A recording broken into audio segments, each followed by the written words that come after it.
So, Matt, you ever played a Dragon Quest game? Mm-hmm. You have. Mm-hmm. Which ones?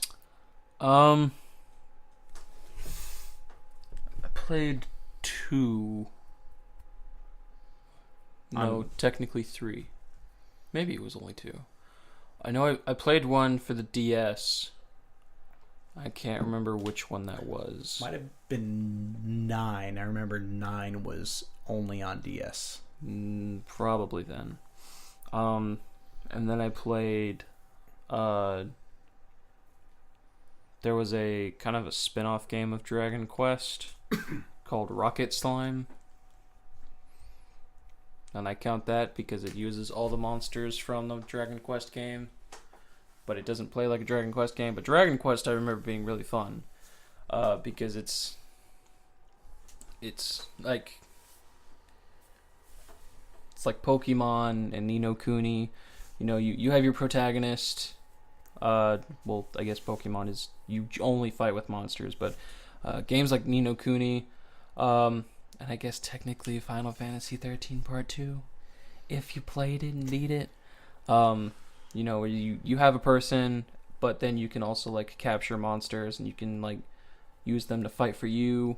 I don't think that's in all the games, though. And which ones? Dragon Quest? Yeah. I think that maybe only some of them where you can actually recruit monsters. Maybe. But in that one you could. And that was really fun. I really liked the art style of it too. It's all Dragon Ball Z It's author super Akira Toriyama. Dragon Ball Z like, and it's also Which is not a bad thing. no. It really works. Yeah, and all the monsters looked really cool. The game was really fun. I enjoyed it, and I've actually I've been thinking about. I was planning on buying a game on the Nintendo eShop, and I got down to, do I want to get Majora's Mask for the 3DS, Xenoblade Chronicles, or Dragon Quest? I think 10. Well, they released 8 on the 3DS. Maybe that's Is it. it? The main character has an orange bandana. Yeah. That's 8. Journey of the Cursed King, I think is what it's called. I think it came out like last year or something. Yeah. Yeah. Or that. So like those three right now were like the game is like, okay, I'm gonna need something other than Pokemon to play. Right. But I'm also in a spot where like I'm gonna be spending quite a bit of money in the next week or two. So I also have to be an adult and be like, do I need this right now, or can I wait when I'm not spending a bunch of money? It's really hard to wait because like I have a hard time keeping track of things. If I don't stay on top of stuff, like I will forget it. Like I was supposed to bring something home from work today, and I even put it at my desk and left it there. I've never played a Dragon Quest / Dragon Warrior game like ever, and it's not because like I don't.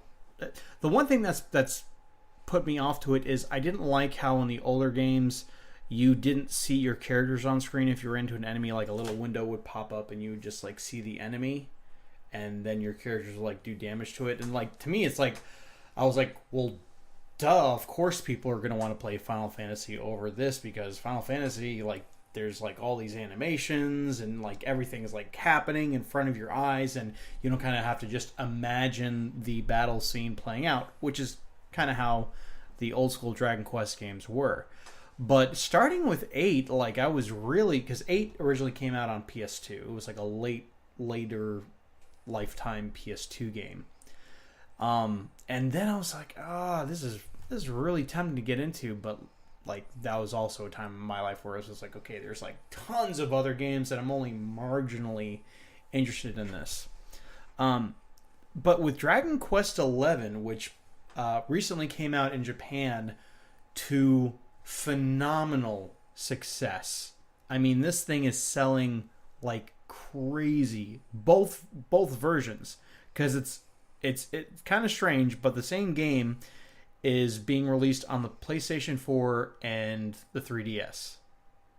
So, and it's the same game. It's just what you would, they would take the PS4 game and port it to the 3DS and have the environments not be quite as open, and the characters not have as much detail, but still have that like cell shaded type of look that Dragon Quest VIII has.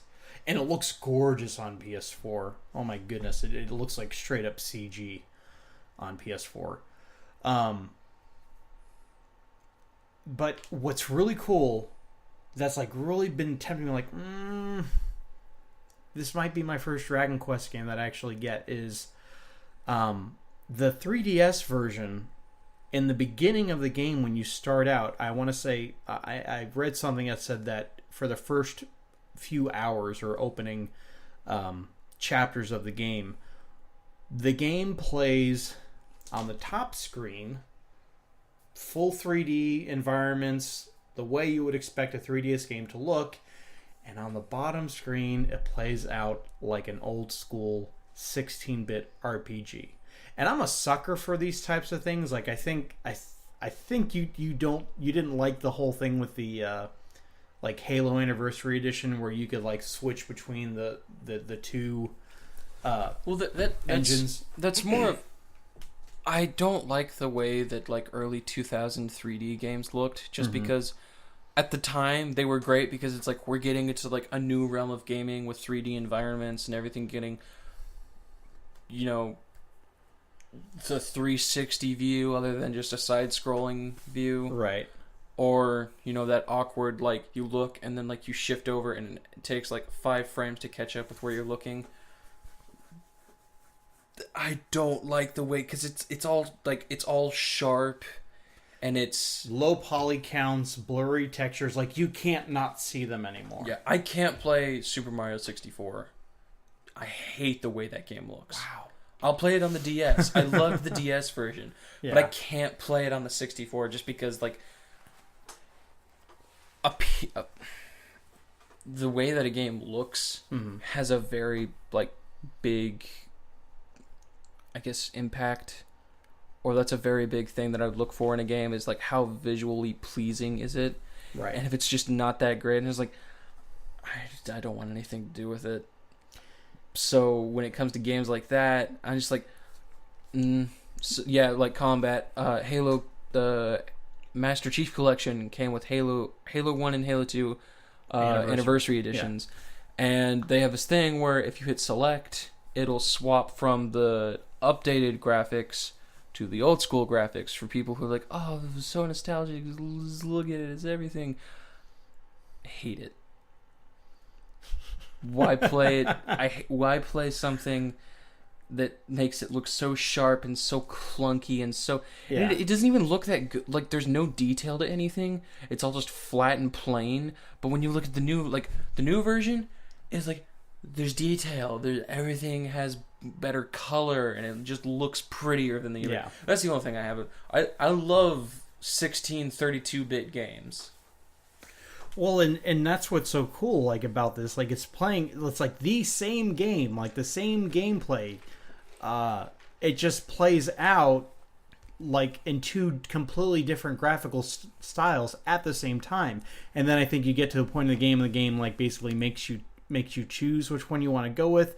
But even then, you can still switch back and forth at any time between those two styles. That is so cool. I almost wish like every, like, this is one of those things where it's kind of like a new game plus thing, idea. It's like, why doesn't every game have this option? Now, granted, Dragon Quest XI is a major release, probably got a huge budget, and they were probably, just thinking, hey, like, what things would make this game really charming? And this is one of those. I was thinking about this earlier today. I was just thinking, like, how cool would it be? And I know because Square Enix hates this franchise, but how cool would it be to have a 3DS remake of Chrono Trigger play like this? The original game plays on the bottom touchscreen, and with the updated graphics on the top screen. that would make my year if they did that. And it really makes me like want to invest in that. Also, you can unlock the original Dragon Quest game just by beating the game. Like, apparently that's the title. And they have seen, I think, one screenshot of it leaked running on the 3DS, the original Dragon Quest. It's a completely new version. It's not like, oh, here's the NES version for you to play. No, it like looks like the 16-bit version of Dragon Quest 11. So they built that from scratch. And it's even using like, I think it was a shot of the overworld on the top screen, and on the bottom screen you had a map of the world. So they even added like DES capabilities to it. It's just, that sounds like a great package. And I think in Japan they actually had it so that you could buy both versions in like one package, like PS4 and 3DS. I think if they make that version available, I might have to get it and play it. If I don't like it, I'll sell it. But like, it's just one of those things where it's just like, man, I'd love to just experience this and see what it's like about. Also, by the way, I really can't stand hearing, you know, whenever development teams talk about Final Fantasy and they're like, you know, we can't do games, we can't make Final Fantasies like we used to where people just stand there and get hit. Like, we have to make it so that they run around, they move around, make it more realistic looking. I don't think Dragon Quest has ever done that. Nope. Dragon Quest has always made it to where you stand there, you make this, it's turn-based combat. Yeah. Like, it's still a thing. I don't care that this is a cartoon-looking game. That doesn't make it any more okay to do it. Just, it's something that works. I don't care how the game looks. Yeah. Well, also with Final Fantasy, I guess I can really only talk about Final Fantasy 13 because it's the only game I've actually played. You like get in a fight with an enemy, or actually, yeah. With that, you didn't really move around. You just kind of like... You didn't have control over your character, and then area of effect things would greatly... Like, where you were standing, or if your characters were all standing next to each other, like, you know, a group attack would damage all of them. But, like, you could have it so that, like, some were over there and some were, like, closer, but had very little control. Like, you couldn't just say, like, stand here, stand there.